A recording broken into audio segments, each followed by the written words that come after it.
Don't do anything, but just listen and analyze the feelings you're about to feel.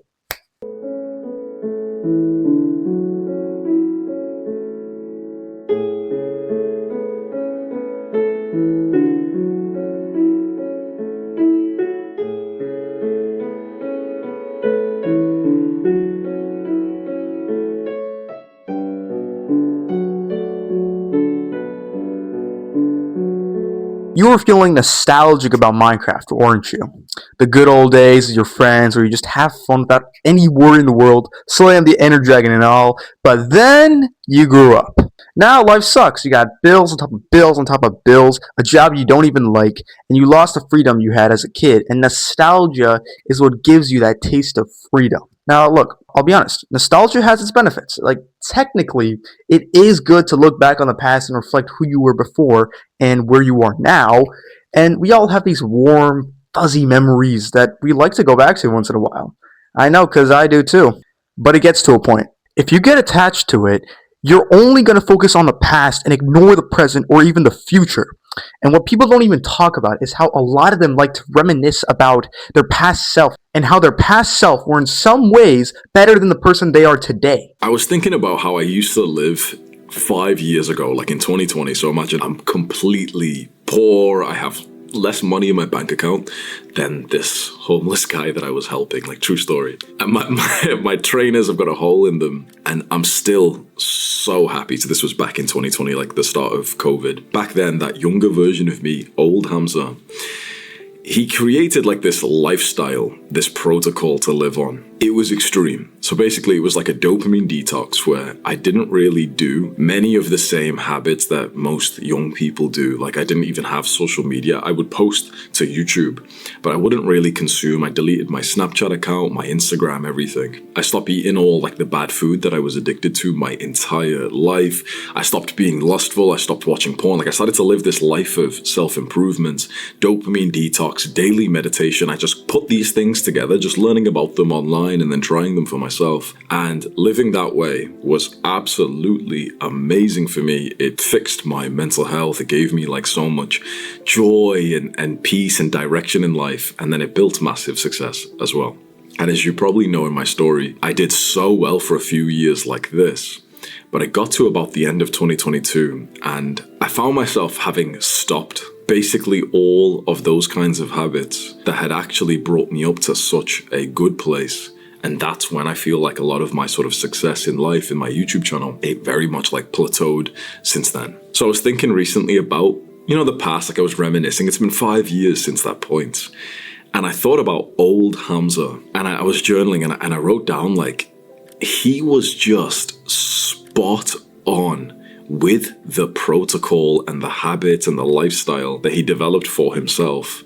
I'm talking about myself almost like as a separate person, but you get what I mean when you think about your younger self. I just had to like put that respect out there that like, I just happen to know the exact protocol and lifestyle that was so fitting for me. And when I went away from it, when I started to, enjoy the fruits of my labor and success and lost too much back in like 2022, everything started to plateau or even go downhill. Notice how he talks about his younger self like it's a different, better version of him. Imagine 5 years from now. That 5-year version of you is looking back at 2026 version of you and be like, man, that was in my prime. But wait, there's more. For the past few months, like, imagine how weird this is. I've been stepping back into the exact same kind of lifestyle that I was in 5 years ago. Every single time I think about what I was doing 5 years ago at the start of like the COVID lockdown when I was bald and it was like old Hamza, right? Every time I think about what he was doing and I implement it for myself now, I realize like, damn, like that little fucking bald version of me was spot on. Like, these things are so helpful for me. And I can't believe I just like didn't do them for so long because I just got like so one-dimensional. I set these big goals for YouTube and bodybuilding and I made amazing progress. But it's like these habits that really kept me so like mentally sane. So you literally had to copy your past self to actually see significant changes in your life. This isn't me hating on him. This is actually a good thing because at least he's not fallen off again. Because if you know him, he has had a history of falling off multiple times. The fact that you had to like go back to your past self's habits to level up is just astounding to me. Because you should have already unlocked and developed new habits that would make you better than the past version of you. And for anyone wondering, yeah, this is also like I miss the old Kanye, straight from the gold Kanye. Chop up the soul Kanye, set on his goals Kanye. I hate the new Kanye, the bad mood Kanye, the always rude Kanye. I do not want you to end up like those people who keep reminiscing about their past self, their prime, the people who used to bench 405 back in the day. Hey, is 135 a lot to start with? Rookie numbers, kid. Back when I was your age, I used to bench 405. You should look back on your past self and you should be better than your past self. You should, whenever you look back on your past self, you should be like, ah, man, what did I do uploading that mewing video? That was so dumb. Yo, what is going on, guys? It's your boy Kid, and today we're going to be talking about mewing. And if you are in a rut, just do what Hamza did. Just find what worked in the past and then do that. What's stopping you from doing that? People can complain all they want, like, boo-hoo, my life sucks, the good old days was so fun, but they don't actually do anything about it, do they? No, because it's easier to complain than to actually focus on the solutions of the problems. And I know this because I've done this multiple times, especially with math homework, but I do not like doing math homework. I would always struggle and I'd be like, oh man, math is so hard. But you know what I did? I just turned on my logic mode and I was like, okay, maybe I should actually ask this teacher for help if I'm struggling on a problem. And I did that, and then I ended up getting an A on the test instead of feeling sorry for myself. It's not the fun, easy option, but it works. This is obvious, but live a life you actually want to live, not the one you're supposed to live. Nostalgia only happens when you get older. When you realize that the stupid assignments you got in high school were secretly a gift compared to the adult life you're forced to live. And you might think that your life sucks now, but in the next 5 years, you might look back to now on how this was the good old days. You're living in the good old days right now. The older you get, the more nostalgic you're going to get because you're going to have more and more memories to be nostalgic about. And I'm sure you know that, but I'm emphasizing it because if you don't like the way you're living, you'll just be stuck in the past and be the same, if not become worse, as a person over time.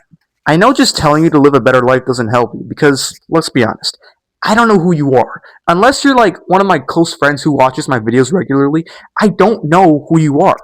So I don't know what to tell you in terms of living a better life. I hate saying, do what works for you guys, because it doesn't give you direction, and it leaves you with just more questions. However, when it comes to change, there's usually a reason behind it. And this video has given you a reason to fix your life. To not get stuck in the past and reminisce in this negative cycle of nostalgia. So while I may not have a tip on how to fix your life, I have given you a strong reason. And also, a lot of you guys know what to do to fix your life. But like I said earlier, it's easier to complain than actually find solutions. So get to it, my man. But with that said, thank you guys for watching this video. I hope this has changed your perspective on nostalgia. Like, look, you can be nostalgic, but don't fall for the trap, because nostalgia can honestly be a trap, and I don't want you to fall for it. It's not easy, but you're strong. I know it. You can get through this as you get older. So be sure to check out the videos that are about to pop up in the next screen. It might take a couple seconds to load, but I'm a head out. Average Kid, out. Ain't nobody else, girl. Okay, I'm wondering what my life will be without you. Scared to try it, but I think I got to. I think I should listen to myself.